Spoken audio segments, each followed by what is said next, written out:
Mac Truck, aka your worst nightmare. Mac Truck, aka your worst nightmare. Mac Truck, aka your worst nightmare.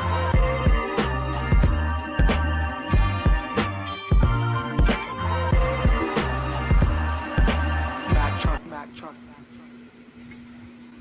Ladies and gentlemen, Mac Truck, aka your worst nightmare. Good afternoon, good morning, welcome in. It's another edition of the Mac Truck Podcast Live. Again, presented to you by the Underknown Network. My name is Mac Truck. Thank you for joining us. Listen, day 2 on our journey back to doing a 5-day-a-week show, and I am so glad to be with you guys here.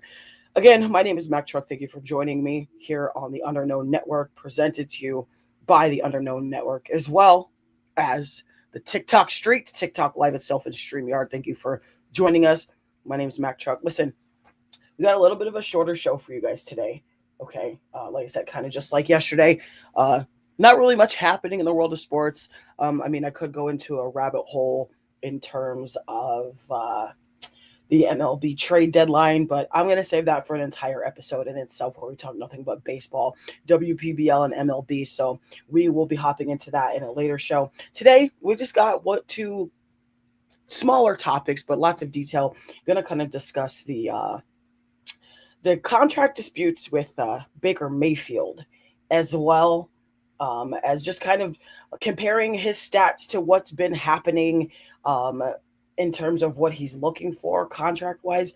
And contract-wise, he's not so much looking for a boatload more. So I want to preface this conversation by saying that first. Like, he's not necessarily wanting a boatload more. He only wants about 10 million more, which still in retrospect is a lot. Like, obviously, like, we all know that. But we're going to talk about that, and then we're going to talk about the unfortunate passing of former UFC Flyweight Allen Nacimento. He did lose his life to an apparent heart attack, so we're going to get into that as well. Like I said, I'm here with you guys. It's Mac Truck in the morning-ish, depending on where you're at. My name is Mac Truck. Thank you for joining us here on the interwebs. Okay, we're here talking sports at a decent level, and I see you guys here in the chat, and I appreciate it. I see you guys over here on the TikTok stream, see you guys over here on the other stream, so I appreciate it very, very much. Go ahead and like the screen, tap the screen, share it out, all the things. If you don't mind, get your dailies. Let's get the conversation rolling here. Melissa, I see you. Thank you for joining us. Nader Gator, I see you. Thank you for joining us. And I want to preface my comments by saying sometimes the summer months of the sporting realm are a little slow. Obviously, like I said yesterday, just because there's so much going on. Like, we got NFL training camp that just started again this past week. Still got baseball happening. WNBA is still happening in a big way. Obviously, combat sports are year-round, so there's not really a specified season for combat sports, obviously, because you can fight year-round, that type of thing. So we do have a lot going on, just not a lot of like meat and bones when it comes to the sports realm of basketball and football, and all the major ones that we like to watch. So we're here, we're good to go. So we're gonna get things started. It's Tuesday, Taco Tuesday. So for those of y'all who endure tacos, make sure you endure them safely. Got my cup of coffee with y'all because it's Mac Truck in the morning-ish. It's 12:38 here in Michigan and 11:38 probably back home in Des Moines, 11:38 in Alabama. So depending on where you're at, this is still the morning time for you. Depending on where you're at, it's also right after lunch or right as you're starting your lunch. So let's get into it. Again, I appreciate you guys for joining me. So let's talk about this whole Baker Mayfield contract dispute. For those of you who don't know, Baker Mayfield is the current quarterback for the Tampa Bay Buccaneers. Okay, Baker Mayfield is a pretty good quarterback when it's all said and done in terms of just what we're talking about right now. Baker Mayfield, however, is not very happy with his front office his front office team. I can't necessarily say his team and roster teammates, obviously. Taking a hit, losing Mike Evans was a big deal. And now he can't seem to win on the other side in terms of contractually. And I always think it's interesting to kind of look out and watch for these like contract disputes and hold-ins and holdouts and all the other things that that come along with contract disputes in terms of the sport of football. And what's interesting to me is I think when a lot of people try to have these types of conversations, right, in terms of like fandom, it's the conversation itself is always interesting because you're just like, okay, well, what have you done for my team lately to deserve, such and such contract, or what have you done for my team lately, to warrant wanting to ask for more money?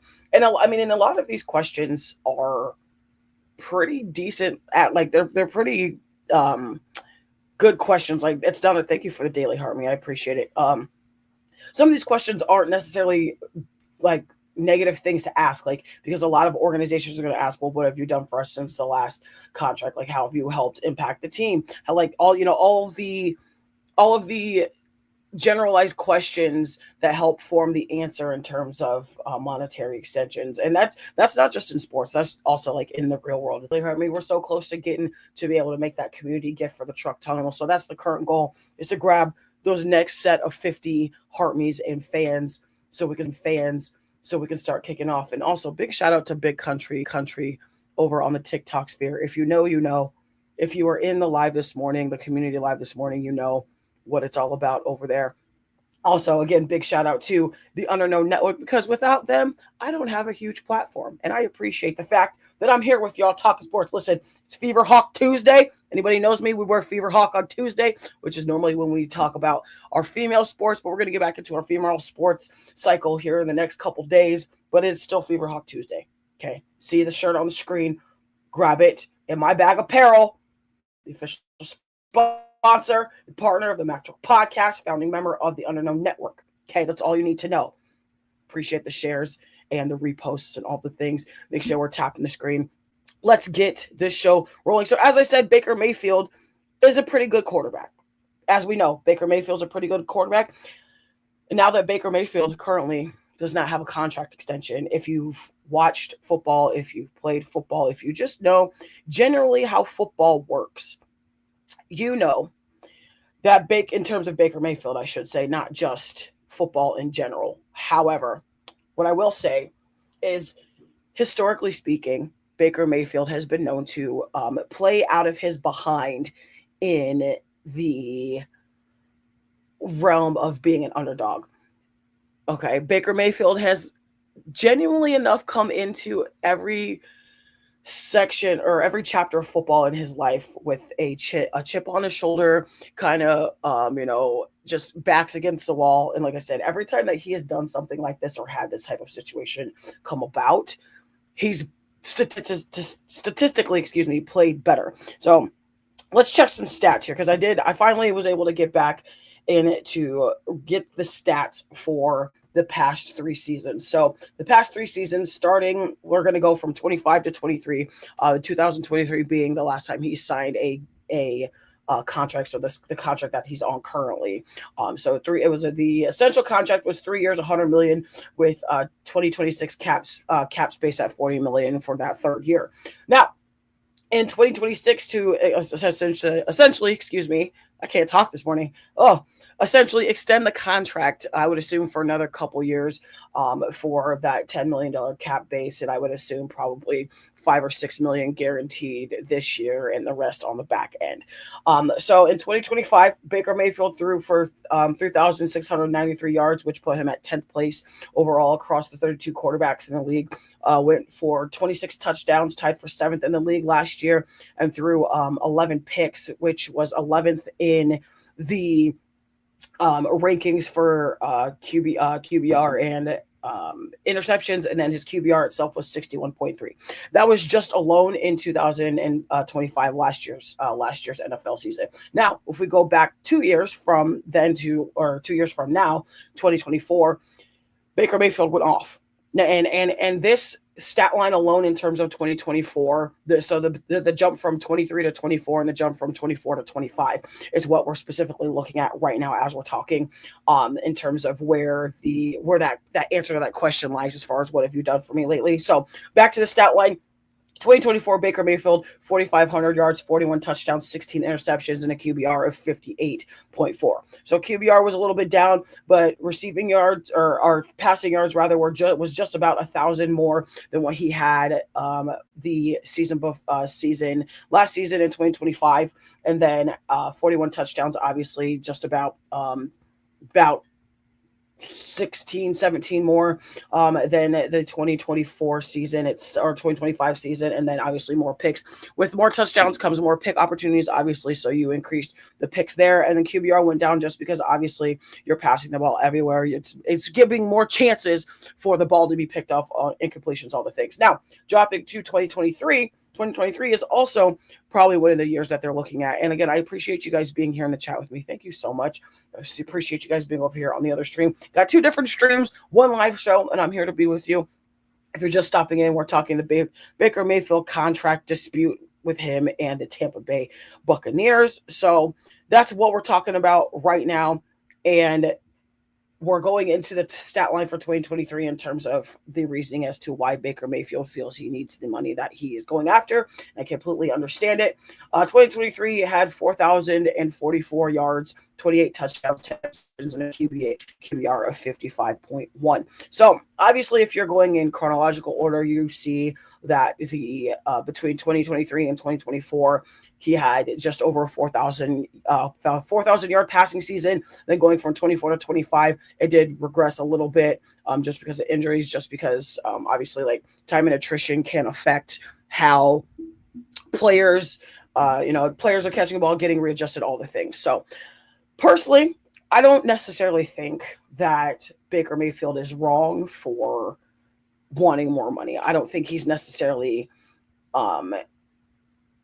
he's not wrong for wanting more money. He's not in the wrong for trying to request just that, the simplest, or to them what seems like the simplest of contract negotiations. But I want to know in the comments, whether you're on either stream, I want to know, like, what do you guys truly think about this? How do you guys feel about Baker Mayfield kind of just, I don't want to say he's not out here, because like I said, the production has shown itself, but just in terms of like, it seems like he's a lot more upset lately with this particular attempt at a contract extension. And I think now with training camp already happening, already being registered as going down in the books for requirements for those NFL checks, I do remember that he came out a couple weeks ago. It stated that if we couldn't get a contract together by training camp, that there was going to be no more discussions until either the trade deadline or until the end of the season itself. So I'm genuinely interested to see how people feel about this in its entirety. And I'll tell you this, I personally, if I were, and I can only say this because like you can just try to put yourself in somebody else's situation. You can just try to put yourself in, put yourself in somebody's shoes if that were you, type of thing. If it were me, I personally would be doing the same thing. Like, hey, listen, like, and especially because Baker Mayfield has also taken pay cuts years before to keep Mike Evans, to team budget wise, to keep those star players that they need to. Like, obviously, being the starting quarterback for your team, you're going to do those types of things to keep the core of your team intact. Like, and that's obviously something that a lot of athletes, a lot of quarterbacks and people understand. So it's understandable. And I see some comments here in the TikTok chat. So let's go back here and see what we got going on. Okay, I see Nader Gator out here with the Tennessee Vols colors today. I love it. Thank you for the title Rose Gifters, Nader Gator. And like I said, if you guys are out here in the streams, don't be afraid to leave some comments, leave some feedback, share it out to your friends. We're just a friendly morning show trying to get on the map. Quite literally trying to get on the map. Me and my coffee here on Mac Truck in the morning-ish. Again, depending on where you're at. It's just about 1 o'clock here, Eastern Standard Time, talking sports with you. So like I said, and I feel like some of these contract disputes, like I said, I feel like a lot of them are necessary. And originally with this Baker Mayfield conversation, right? Like we've been seeing like inclinations of like obviously Baker Mayfield wanting more money. We've been hearing things between the free agency and offseason in terms of people getting signed, people getting moved, people getting traded, all the inner workings of the back like behind the scenes of the NFL offseason itself. Obviously, if you pay that much attention, you know. Um, so it's not like this conversation and it's not like this dispute is just out of the blue because it's not. It's there. It's happened. Like we've seen it happen. We're seeing it happen on a daily basis, whether it's Baker Mayfield or whether it's somebody else. Um, like I said, I feel personally the the frustration with the contract dispute is warranted, absolutely in some way, shape, or form. But I don't necessarily feel like I would be so aggressive about it, I suppose is the better way to say it. And I say aggressive in terms of like it seems like he's almost becoming a little bit whiny about it, but not in like the whining annoying sense, but whiny sense in terms of like I'm still out here doing almost everything that you've asked. The only thing I haven't been able to do is get to that Super Bowl. Um, and that's neither here nor there. Um, and a lot of people love to use the Super Bowl thing, like the Super Bowl, like you have to have Super Bowls to like that. Like Super Bowl, people think Super Bowls and accolades um are the like solidifier of success or a solidifier of contracts. But just like myself and Evan Thunder Bradfield always say, like obviously championships help, awards help. That's a thing. Um, that's like I mean I don't really know what more or how else differently to put that, but obviously having the accolades and having the championships helps those contract disputes, especially if they're in some kind of like recency bias, like that, like I said, that mindset as far as like what have you done for me lately type of thing. So it's unfortunately a gray area. Recognized Game, welcome in. Make sure you follow Recognized Game on the Underknown Network. Okay, huge shout out to the network. Make sure you're following every single show out there on the map. Flying Out with That Dude Biggs, the Mac Truck Podcast, Recognized Game, and FLG Game Flow with J Mac and the squad. Okay, we're out here. Like I said, anytime I'm getting a chance, we're plugging the network and plugging the show because that's how we build this community up here. So we're here on both streams for you, and I'm just getting everything kind of set out, getting some folks in here so we can have a good conversation about sports like we always do. So like I said, kind of back to this Baker Mayfield thing, and if you think about it, this very similar thing happened when Tom Brady was in his last contract dispute with the Patriots before he unretired and went down to the Tampa Bay Buccaneers and um, got his Super Bowl ring before officially retiring again. So and it's not like, and everybody seems to think like contract disputes happen with only star players or only players that we hear on TV in a week in and week out basis. So it's interesting to me to see and hear that like fans still think that it's only. Thank you for the daily heart, Melissa. I appreciate you very much. You're number 51 in the Mac Truck Tunnel Club. Thank you so much. Like I said, we're doing big things out here. I'm doing my best to give shout outs everywhere I can. And I appreciate you guys so much for allowing me this opportunity to come talk sports with you from a women's point of view. All right. And the other thing, like I said, just going back to contract disputes, and all the things, and let's take it back. We'll even take it to the Dallas Cowboys, not just because I'm a Dallas fan. Okay, obviously, if you're seeing the picture here, well, on this screen, it's right behind me. On the other screen, it's over behind me, back behind my left shoulder. George Pickens literally just went through a very similar thing with Jerry Jones and Stephen Jones and the Dallas Cowboys front office. And I heavily sigh because, not just because the Dallas Cowboys stress me out in its entirety, but people don't understand that in order for, I can't say people, some people who don't have a keen eye for sports knowledge and they're not diving deep into the NFL. They may be diving deep into other sports, so they may know how other sports work. But in terms of the NFL, in order for teams to keep their high-powered offense, they have to make pay cuts. The quarterback make pay cuts. Dak Prescott, I'm pretty sure up until this last contract, was playing on a pay cut because they were still paying Ezekiel Elliott that insane $90 million contract. Okay, so like these contract disputes happen. So the other thing is that George Pickens came over.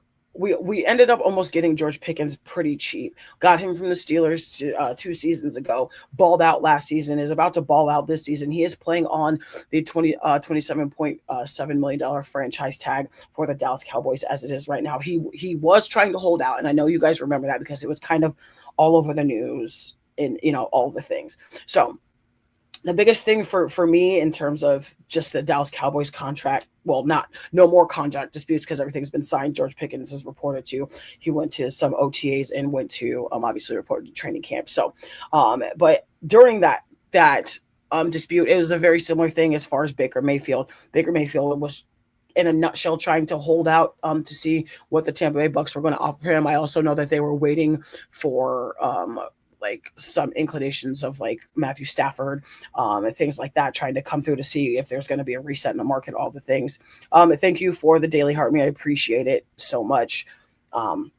So like I said, when we're sitting here just looking at the scope of everything in terms of contract disputes can be black or white, or there can be a complete gray area. And I appreciate you guys for being patient with me. The wifey texted me and said she was hungry. So I am going to send her some money real quick. And we're going to get some food. Well, she's going to get food. And I'm going to be on here with you with the morning cup of coffee with Mac Truck in the morning here.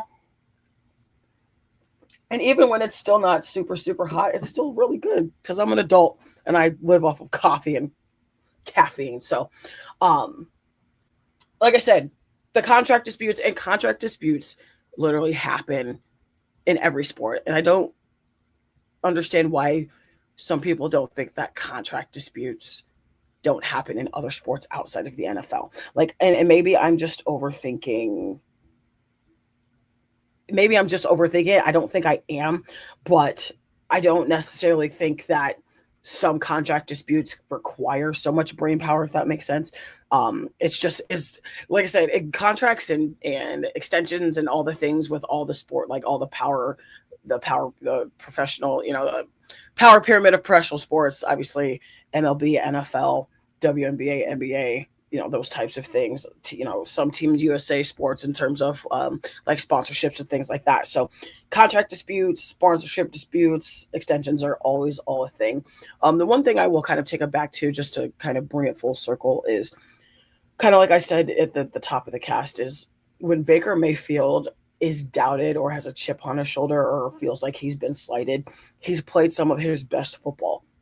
It's statistically proven, and I'm now interested to see what Baker Mayfield does in its entirety after all of the disputes and all of this, him being doubted and people questioning him. And it's the entire thing itself is very interesting just because I've seen what has happened. Like, and again, and anybody else has seen it if you've watched the sport of football, if you kind of know where Baker Mayfield is coming from. Or has come from historically speaking wise. So it's interesting to talk about. And like I said, this live, we only have a couple topics. So if there's any comments, anything anybody wants to share in terms of their thoughts with this Baker Mayfield thing, Tycoon Sports Media, thank you so much for the Daily Heart Me. I appreciate you stopping in and saying hello to us. Like I said, you guys are listening and watching and viewing again now the Mac Truck podcast, Mac Truck in the morning-ish, depending on where you're at. I'm here in Michigan. It's now 1 o'clock in the afternoon. For those of you on Central Time, you're welcome to the afternoon. It's now 12:01 for you. Those of you still back in Pacific Time, it's still the morning. So I still appreciate you spending your morning with me here. I'm very good. Thank you for asking me, Tycoon Sports Media. Michael, welcome in. Thank you for joining us. I see everybody over here in the other chat. Hello, welcome in. I gotta give a shout out to y'all because without y'all, I don't have a platform. I don't get to just sit here and talk to you guys and just enjoy the space of sports like I always do. And I will always give my fans and friends and family shout outs because, like I said, we're trying to make it big, but in order to make it big, you literally have to appreciate and remember where you came from. And I do try to do my best with that. Every show, every cast. And I apologize, I'm pulling out my shirt because I've lost a little bit of weight, so everything's kind of like backwards and like resetting itself on my shoulder. So I appreciate you guys for letting me do those weird things and having my quirks that I do. Dabbing drums, welcome in. I've been on some of the newer sports streams at night, and it's definitely helped bring some more fans. I'm also new fans of them as well, so I appreciate everybody coming in and just showing a little bit of love, all the things. So like I said, if you're not following the Underknown Network here on either stream, whether you're on the TikTok stream, whether you're on StreamYard, Facebook, YouTube, Discord, all the things, make sure you like, follow, share, and subscribe to the Underknown Network. I cannot stress that enough. Also, big shout out to Tycoon Sports Media. Make sure you're following them as well. We got some cool things in the works on the side, so I'm excited for all the opportunities. But the opportunities start with you guys. Make sure you're following every single show, again, on the Underknown Network, the Mack Truck Podcast, Flying Out Without Do Bigs. Okay, recognized game that comes back on the 23rd of this month. Get ready for that craziness. It's going to be great.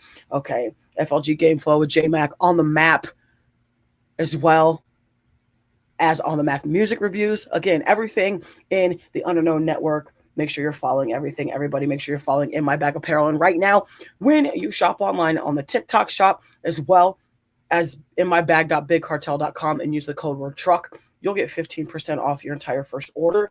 That's code word truck, TRUCK, for 15% off your entire first order at inmybag.bigcartel.com, as well as the TikTok shop. Listen, you can find things all Mack Truck Apparel. You can find things all Mama Combat. You can find things all In My Bag Apparel online and on the TikTok shop. I don't know how many times I got to tell y'all this. Okay.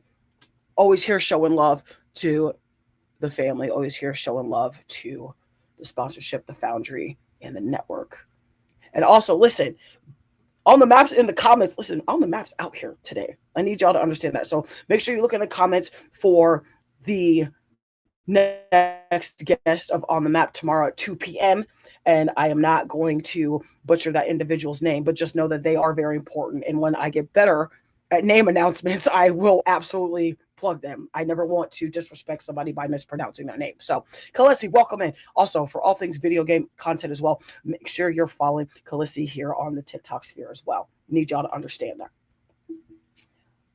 On the map music reviews this Friday as well. See, listen, the network is out here. Also, I will be dropping a new profile picture. Okay, I was a little bored last night. Me and some programming software had some fun last night. So I'm about to drop this new profile picture, and frankly, I ain't gonna lie, I think the network's gonna love it. Listen, the network's gonna love it. I love it, and if they don't love it, I don't care because I'm keeping it as my picture.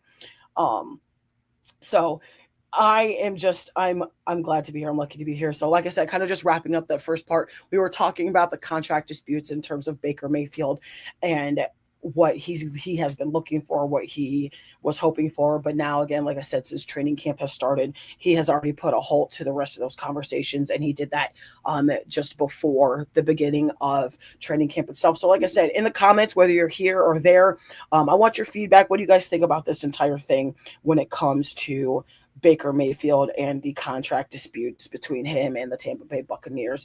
And while we're doing that, we are going to hop into another topic here, kind of a somber topic. So if you guys are fans of the UFC, and specifically enough the flyweight division. Now, obviously, there's a lot of divisions in the UFC, so some names may be more known than others. Obviously, you have your stars of the UFC, you have your well-known names. Unfortunately, we do have to pay an homage, and the homage is not unfortunate. Let me start by saying that I don't want people to try to misconstrue my words or anything, but we do need to pay a tribute to a fallen flyweight who has lost their life as of yesterday. We are going to give a moment of silence for that person until I give the name and details. So if you would join me in a moment of silence for the former UFC flyweight Allen Nacimento, we will get back to the broadcast here in just a moment.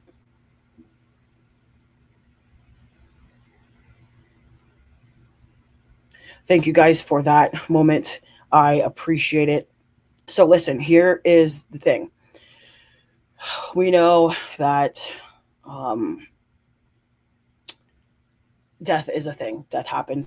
It's natural. It's not something that we can control. It's not something like Father Time is undefeated, and it's always a um, it's always a somber thing. It's always a somber thing when you lose somebody in its entirety. It is always a somber thing when we see athletes losing their life all across the board.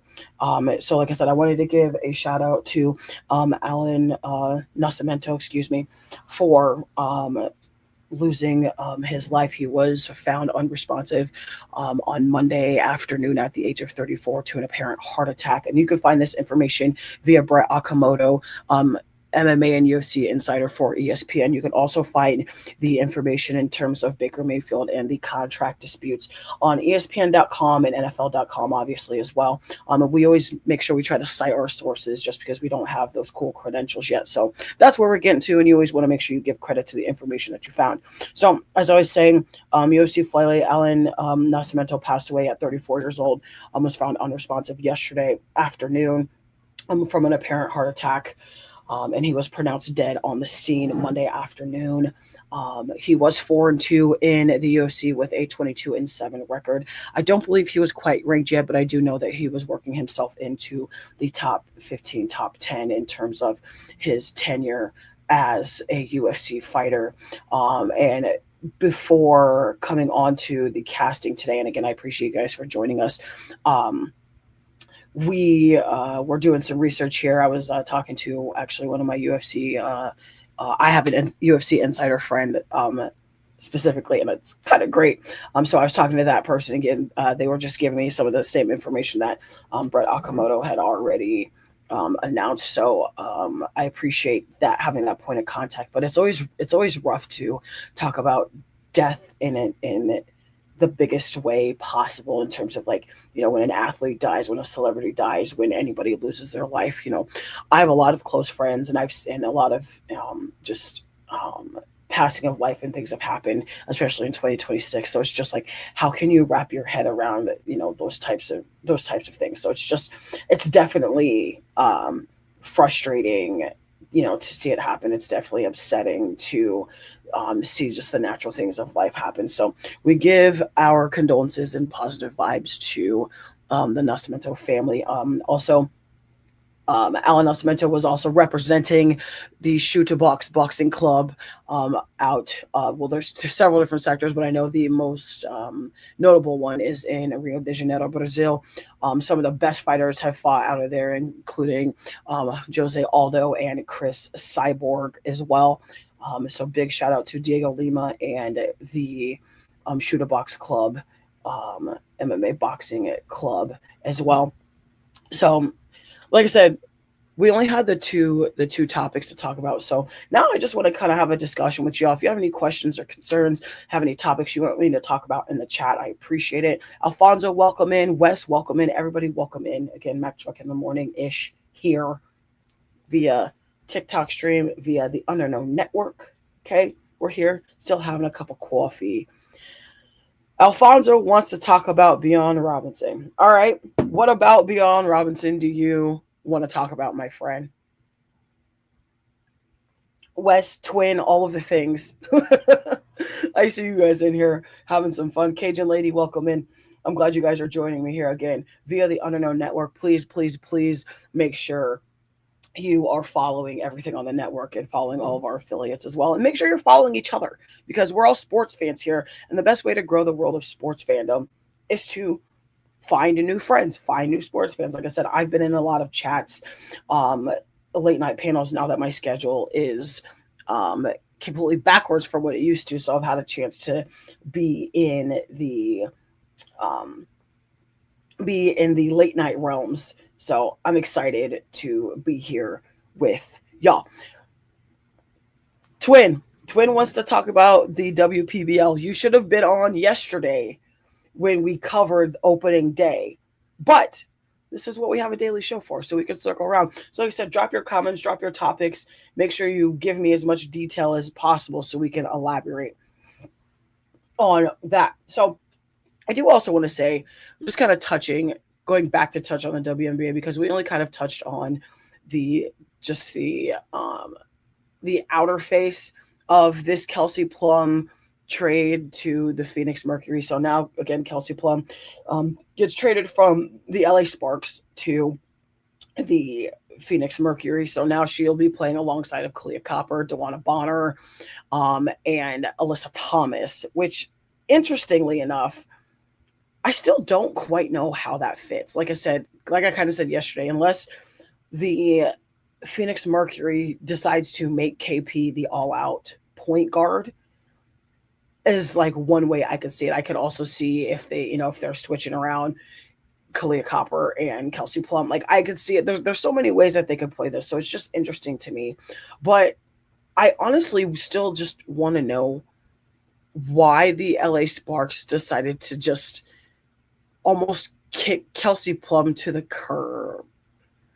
Because you didn't, like, you sold the rights to Kelsey Plum for super cheap, and you didn't really get anything back per se. Like you didn't get anything of equal value in terms of that.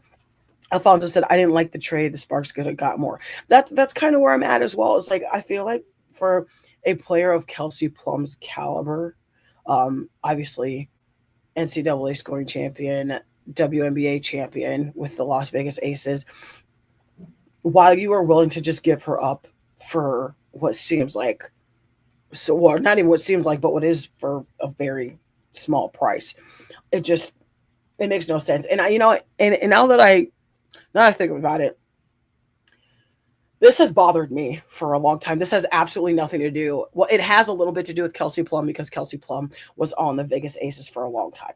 But this specific portion of my rant is not specified towards anybody but the Vegas Aces and Kristen Bell. I still, to this day, don't understand what Kristen Bell has done for the Vegas Aces outside of last season.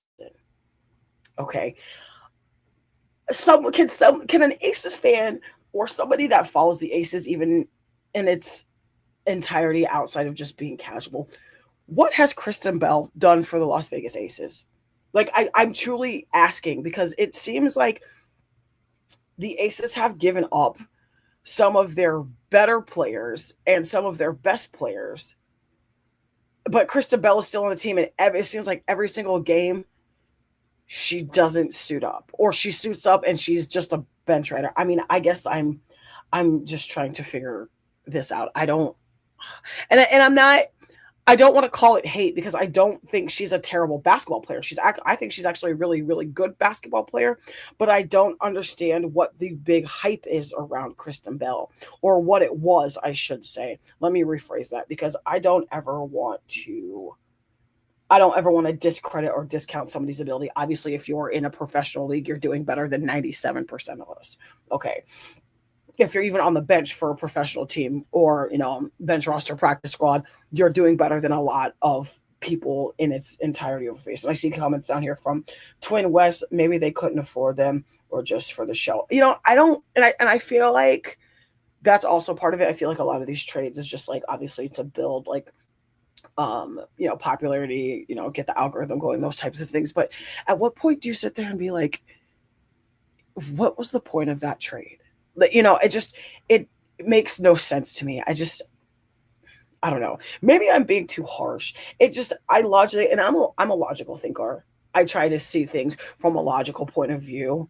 And sometimes logic and sports don't go together. And I feel like maybe that's just this. Maybe that's what this is maybe it's just something that's not meant to logically make any sense to me. And I don't know. So maybe, I'm like trying to puzzle it together, and a lot of it, and we could even go the other direction, still kind of sticking with the Aces. Why the Vegas Aces decided to waive Kate Martin is still beyond me. It doesn't quite make any sense to me. And for those of you who don't quite remember, Kate Martin was a part of the 2024 WNBA draft. Her and the Iowa Hawkeyes obviously went to the Barclays Center, where the WNBA draft is held. And she was not, I mean, obviously, you always want to go into those types of things like with an open mind. Like they were all essentially there to support Caitlin Clark, seeing as how she was the number one overall draft pick for 2024. Was genuinely there to support her best friend. For those of you who don't know, Caitlin Clark and Kate Martin are best friends. That's a thing. That's been a thing since the entirety of their career at the University of Iowa.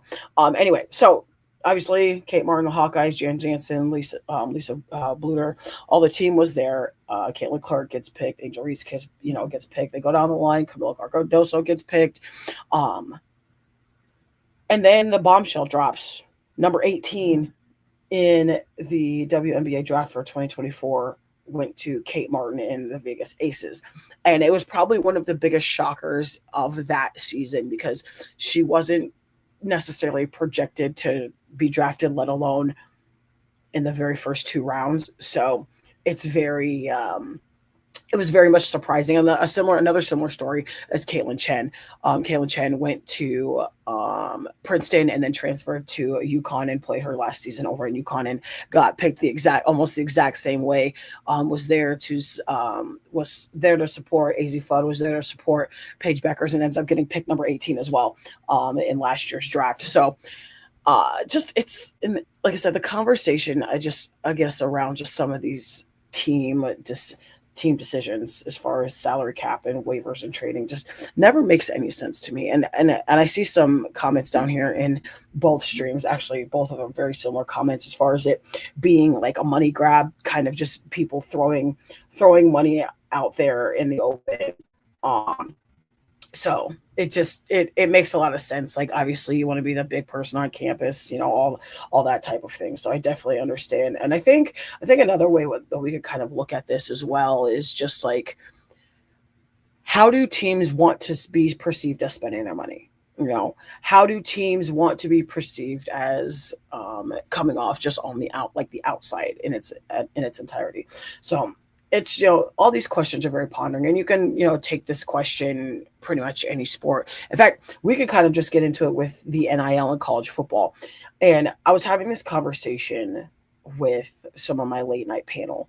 For those of you who are on running the TikTok streets at late at night, if you see any sports panels that I'm in and I'm in a box, stop in and say, hey, add to the conversation. Like I said, that's how we get the algorithm out. That's how we get to build a community of sports fans and athletes, which is what we're trying to do here on the Mac Truck podcast and with the Underknown Network. So Twin is out here hollering Roll Tide in the chat. That's not something we do here. And I'm gonna see if I can get some SEC fans in here so y'all can holler at each other and all of that. But over here in Big Ten country, we don't bark, we don't holler Roll Tide, we don't do any of that insanity. So it's not something we do here. But yeah, so just kind of going to college football in terms of just the NIL. A lot of people are, there's a lot of old school heads that are like, oh, NIL's ruining college sports. And I see it in its entirety just across the board. Excuse me, I have to fix my microphone. Across the board when it comes to the conversation of the NIL, I don't think it's necessarily a bad thing, because when you think about it, like depending on when you went to college, if you played college sports, all of the things, I think it is very touchy. It's very touch and go, because obviously back before NIL, we had, things called boosters, and boosters were basically the secret way for players to get paid or get things taken care of on, while they're on a team. Obviously, because being a full-time student athlete, it's harder for athletes to get jobs to pay bills and all the things, which is part of the reason why the structuring for the NIL happens. I can honestly tell you, when I was in college, just before the start of NIL, like when I was playing college basketball and college sports, which was in 2000, my senior season was 2015. That was 11 years ago. NIL started, I believe, in 2020. So as a senior in college, I was just starting to even sniff NIL. Like our scholarships were going up, grant money was going up. Like we were at that point starting to be considered student employees as well, because obviously we're playing the sport, going to class, all the things. So it's just harder as an athlete in college to get a job to do that. So rather than the NCAA and all these money making revenue sports and colleges making money for themselves, the concept of NIL came by, I don't know, paying the players to play the sport so that way they can live as well on top of being a student athlete. And I've always thought that being an athlete in school and being a full-time student has always been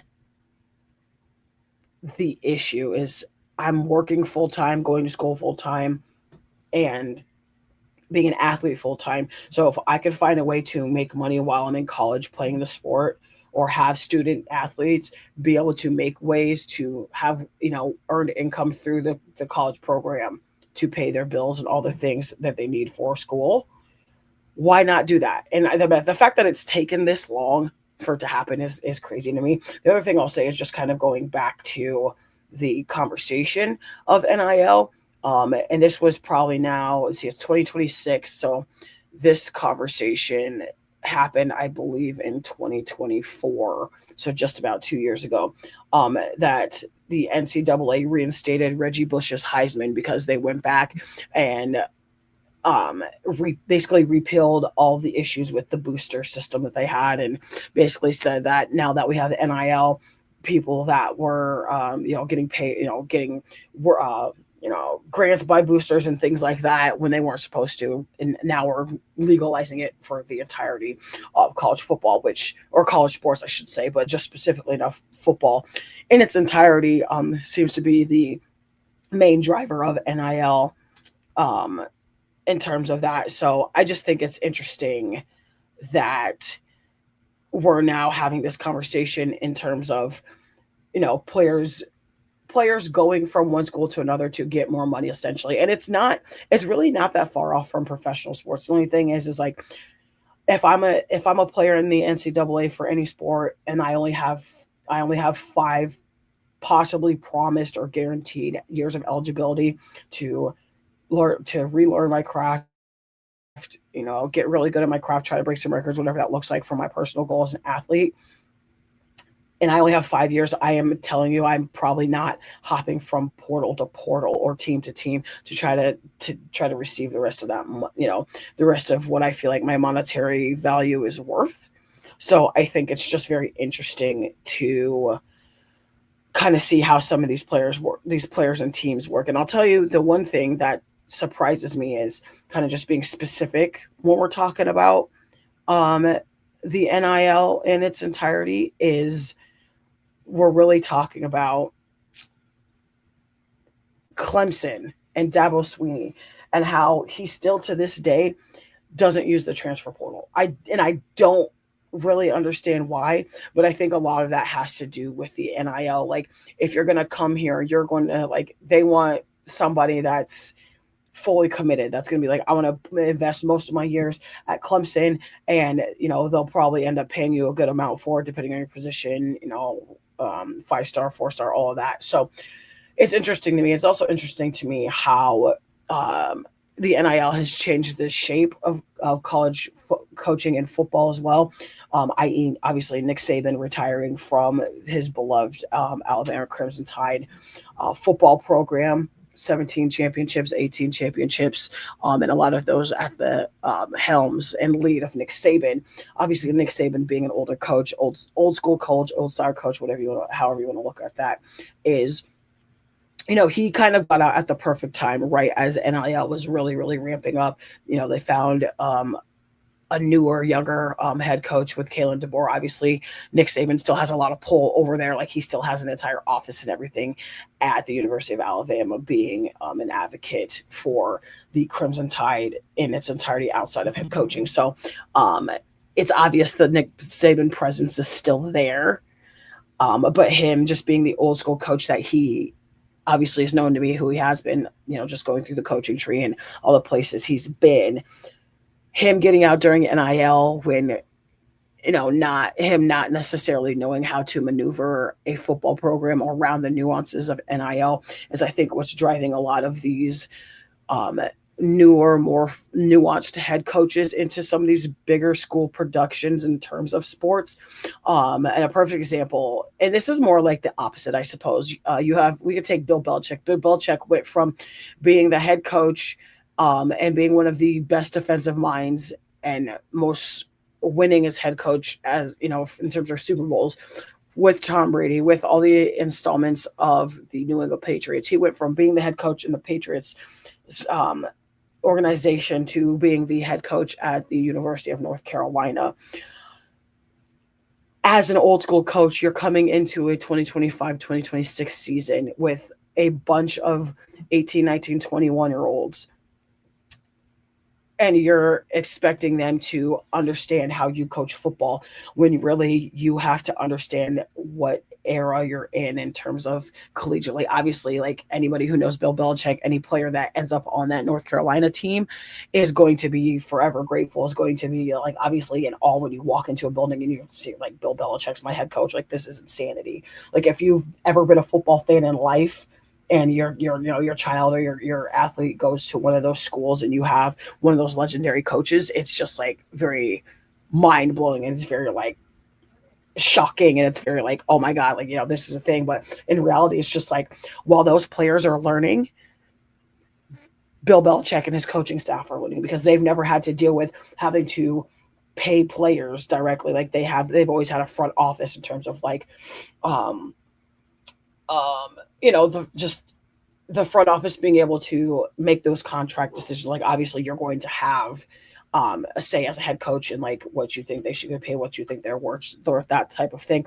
Mr. Soul Snatcher, welcome in. It's Mac Truck in the morning, hanging out here. Well, it's afternoon, a lot of places, but we're talking sports here on the TikTok sphere as well as the Underknown Network. Thank you so much for the money, gun. I appreciate it. Listen, if you're not following Mr. Soul Snatcher, thank you for joining the Mac Truck Tunnel Club. I appreciate you, sir. If you're not following Mr. Soul Snatcher as a part of Big Country's big TikTok family, make sure you do so. Mr. Soul Snatcher does a lot for the family and the community, so make sure you're giving him a drop in and a shout out next time we go live with Mr. Big Country himself. Back to the sporting conversations though, kind of just like I was saying, it's an interesting way to just kind of look at the overall scope of the NIL and the there's just the scope of how college sports in terms of monetary value has changed. Thank you for the galaxy. I appreciate it. Like I said, Mr. Soul Snatcher's out here today, hooking up the gift gallery a little bit. SEC bias, welcome in. Like I said, I thank you guys for joining me. I'm never going to stop thanking you guys for joining me and giving me this opportunity to hang out and talk sports with you guys. Like I said, if you're just joining us at the top of the show, we kind of talked about the Baker Mayfield contract dispute. We also talked about the unfortunate passing of UFC Flyweight fighter Allen Nacimento, who passed to a heart attack. Now we're just kind of winging it, kind of filling out the last couple minutes here. Just had a little bit of a conversation in terms of the NIL and what that looks like for college football now. I thank you guys again for joining me. I see all the reposts and the shares and the likes and all the engagement over here on both sides, so I appreciate it. Eventually, we're going to get to a point where everything is just on one screen, but right now I have to do two screens. It's all the things. Thank you, Mr. Soul Snatcher. I appreciate you stopping in and showing love to the truck tunnel. Makes me feel good knowing that I have a little bit of fandom or a little bit of people who want to hear me talk about sports. And here's the other thing. We're just going to have like just a real one-on-one because I like to talk to y'all one-on-one. If you've never joined the show, if you've never listened to the show, I'm very much a real and raw person. I always like to self-reflect and all the things. But I'm always the type of person when it comes to sports. And a lot of it I feel like has come from just me casually doing what everybody else does. If you have experience in something, like kind of forming my opinions and my thoughts around my experiences being an athlete in that sport. I've played a lot of sports and still play a lot of sports today at this age, of the raw age of 34 and a half. I'll be 35 in January, and I'll be looking to make a comeback with my athletic career. Just so y'all are aware. So don't be tripping if you see Mac Truck out here handling some business again, okay? Because that's what we do on the truck sphere, the truck tunnel out here. But back to the conversation, okay? It's interesting to me, and I'm only speaking on this because I've been on both sides of this random topic here on the Mac Truck podcast, Mac Truck in the morning-ish, with my cup of coffee. So good. I love caffeine. Oh, that's so bad. I'm 34 and I'm like in love with caffeine. And only thing that I love more than caffeine is my wife. So, and my child. But caffeine is like a close 3A. Okay. Um, but when it comes to the world of fandom in sports, and this is a conversation I've kind of had on here before, whether it's sports fandom, wrestling fandom, arts and crafts, doilies, cooking, whatever it is, there's always those type of fans out there that for whatever reason seem to just think that their opinions are facts. And it interests me because I'm just like, what makes you think that your opinions are like, what gives you the right to put that onus on yourself, like you're a fact checker, I suppose is the better way to put that. If that makes any sense at all, like how do you get off just assuming that because you said something, people are supposed to believe it? And what I mean by this is, and maybe the reason I'm still talking about this is because it genuinely pissed me off. Like, if anybody knows me, y'all know that I personally am a very humble individual. Like, I'm very humble. I'm very much like, I try to form my opinions off of my experiences. Like, I have played a lot of sports and at a high level. While I've never made it obviously to the WNBA, NBA, those types of things, I have one path and one path left of professional sports that I'm trying to get into. And even with that, I'm still learning because like sports is still a learning curve for everybody. It doesn't matter if it doesn't matter if you're a professional athlete, been a veteran of sport. Sports itself is always, you're constantly always learning something. If you're not learning something at the end of the day, that means you're not learning. That's the big thing. Like, learning is winning and winning is learning.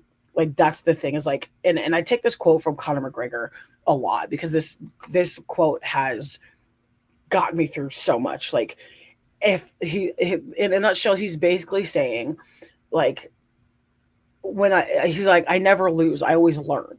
So like, even in losses, he's always learning something. So anytime you learn something, it's also a win.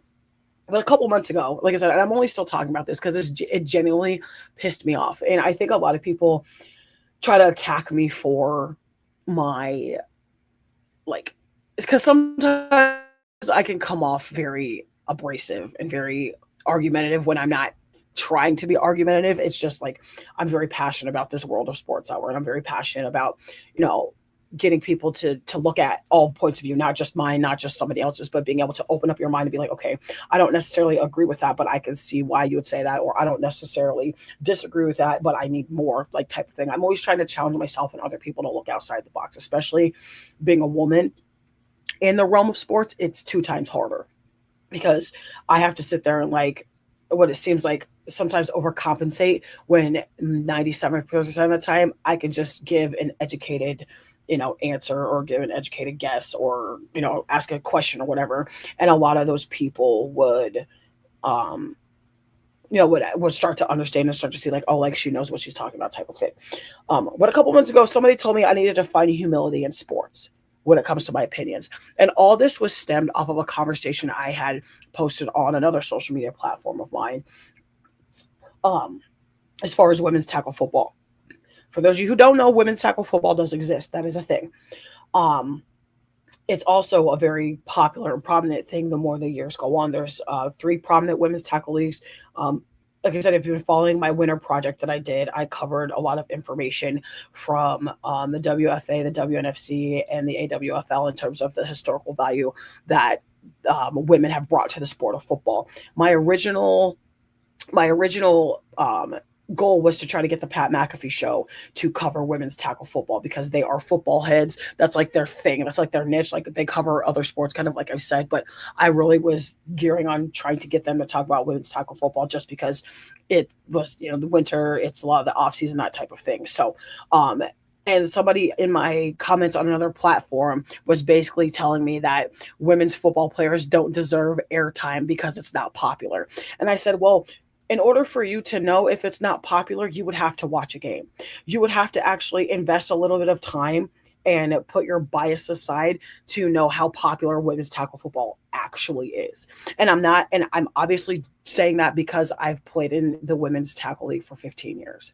I've been there. I've been through some of the times where there was 4 or 5 different leagues, and it seemed like there was just too many leagues and not enough players. I've played in 100-degree heat. I've played in places where my cleats have melted to the turf. I've played in places having a heat stroke like Texas and other southern places. I've been to all-star games. I've been to all-American games. I've been to all-pro games. I've been to all kinds of realms when it comes to the sport of football. I've met all kinds of athletes. In fact, my favorite athlete meeting was Beast Mode and Patrick Willis a couple of years ago down in Texas.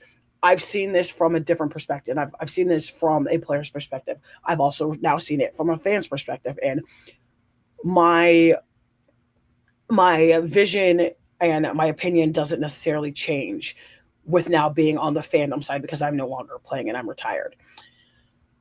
But a lot of people want to sit there and talk about, oh, I know this side of the sport. And this part of the conversation I've kind of had already several times on the show, just in general. Like, don't sit there and tell me you know about a sport. And when I ask you about a sport, you can't give me anything else outside of what you watch.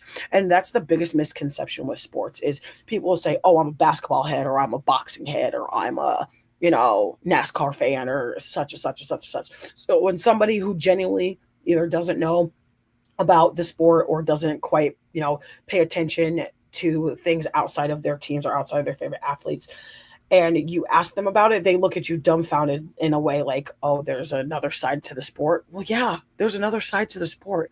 It's not just the MLB. You also now have the WPBL. It's not just the NFL. You also have the WNFC and the WFA and the AWFL. Like, it's not just the mainstream things that are out there when it comes to sports. That's what I don't quite understand. The people, either way, my frustration lies because, like I said, somebody told me I needed to humble myself when it came to my sports opinions because they didn't like what I had to say in terms of women's tackle football slowly starting to make revenue when it comes to TV spots for their championship weekends, and it comes to TV spots with the revenue that they're generating from having their championship weekends on ESPN channels. So, and I see some comments in here. What's up, Fred? Welcome in. He said, don't humble anything. I try to remain humble because like opportunities can be taken at any time, but I don't necessarily feel like I need to be humble when it comes to my sports opinions because I don't necessarily think they're that radical. I've had radical sports opinions just like everybody. And it's just, it's crazy to me. Like, and then I think about like where I've been with like just taking my media career or trying to take my media career. And it's just like, I feel like those types of comments are just going to keep coming and coming the further I go. So it's at this point, it's just like, there's no point to dwell on it. I just think it's interesting because you don't get to call somebody humble and then try to say, oh, I agree with your opinion. Either you like me or you don't. You like the opinion or you don't. I'm not saying you have to like, one way or the other. It's very interesting to me in a nutshell. And the other thing about it is, sorry, I was texting the boss lady. She got us lunch. So I'm going to wrap up here and go hang out with her before I have to go to work.